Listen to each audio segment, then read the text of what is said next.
पंजाब में बाढ़ के बाद किसानों की फसलें बर्बाद हो गई हैं और खेतों में 3 से 4 फुट रेत भर गई। हरियाणा के भारतीय किसान यूनियन के प्रदेश अध्यक्ष रत्नमान ने किसानों की मदद के लिए खड़ा होने का ऐलान किया।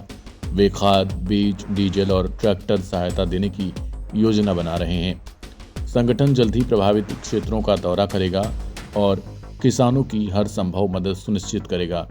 हरियाणा और पंजाब के किसानों के बीच भाईचारे को मजबूत बनाने का भी संकल्प लिया गया। प्राकृतिक आपदा से बहुत ज्यादा नुकसान हुआ। पंजाब में नहीं भी, हिमाचल में भी, उत्तराखंड में भी हुआ। बहुत ज्यादा नुकसान हुआ और हरियाणा की तरफ से भी सभी वर्गों की तरफ से अपने भाईचारे को देखते हुए लगातार वहां मदद जारी है और अब उनको संभालने का समय है। अब वहाँ पानी भी कम हो रहा है, नदियां भी कम हो रही है, खेतों में भी पानी कम है और आने वाले 5-10 टाइम में अगर ज्यादा कोई बारिश नहीं हुई तो सामान्य स्थिति वहां हो जाएगी। और भारतीय किसान यूनियन की तरफ से जो हमारा आगे का जो प्रोग्राम है, माननीय राकेश टिकैत जी और माननीय युद्धवीर जी श्रीलंका में सम्मेलन में गए हुए हैं, वो आजकल में वापिस आएंगे और हमने मदद को होल्ड पर रखे हैं। करनाल में भी, जमुनानगर में भी, अंबाला में भी और जींद में भी। अभी हमने अपने कार्यकर्ताओं को रोका हुआ है। जैसे ही वो श्रीलंका से लौट कर हमारे नेता आएंगे और उनका जो आदेश होगा, हम उस सामग्री को, उस पैसे को भी, हमारे पास पैसे भी आए हुए हैं, वो सारे लेकर के हम मतलब व्यक्तिगत तौर पर, फिजिकल तौर पर पंजाब जाएंगे और वहां उन घरों में जाएंगे, गांव-गांव जाएंगे, जितना भी हमसे बन पाएगा हम उनकी मदद करेंगे। अगर वो हमसे खाद बीज की बात करेंगे तो जितना खाद बीज भी की बात करेंगे। अगर वो ये कहेंगे भाई ट्रैक्टर लेकर के आओ, हमारा यहाँ का काम करा हुआ है, तो संगठन की तरफ से हम उस तरह की भी मदद करेंगे। हम साथ खड़े हैं।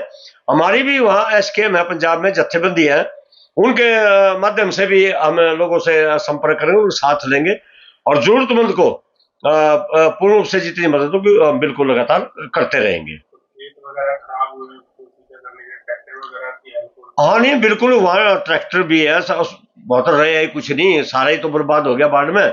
लेकिन हमें उसके मदद के लिए मतलब जो ट्रैक्टर ठीक कराने वाली बात है, उनको डीजल की बात है, उनको खाद बीज की बात है, उनके साथ खड़े होने की बात है अब तो, ताकि वो हमारा पंजाब का भाईचारा किसान मजदूर खड़ा हो। उसके लिए हमसे जितना भी बन पाएगा, जब तक भी बन पाएगा, हम उनके साथ खड़े रहेंगे। क्या फसलों की हालात है, बात हुई हालांकि काफी नुकसान हुआ है। नहीं, इतने जलजले में बचा ही क्या है वहाँ? सारा तो फसलों का तो नाम निशान मिट गया। जब वह 3-3, 4-4 फुट रेत ही चढ़ गया तो फसल कहाँ रही। लेकिन वो जो वह है कि सरकार ने, पंजाब सरकार ने कहा कि जिसदा खेत उदा रेत, बहुत बढ़िया बात है। हमने हरियाणा के मुख्यमंत्री से भी मांग करी है कि आप भी जो पंजाब सरकार ने जो घोषणा करी है किसानों की मदद के लिए, आप भी उसी तरह करो। हमने मांग भी हरियाणा सरकार से की है। क्यों है ये सारा अंबाला से लेकर के सरसा तक, ये जितने हमारे 5-6 जिले, इनमें भी कोई कसर नहीं रही नुकसान होने में। गांव के गांव में भी पानी भरे हैं और मैं भारत सरकार से मांग करूंगा कि जैसे आपने यहाँ हिमाचल में, पंजाब में, उत्तराखंड में जो पैकेज की घोषणा करी है, तो हरियाणा के लिए भी कम से कम 1000 करोड़ रुपए की मदद की घोषणा भारत सरकार ने करनी चाहिए।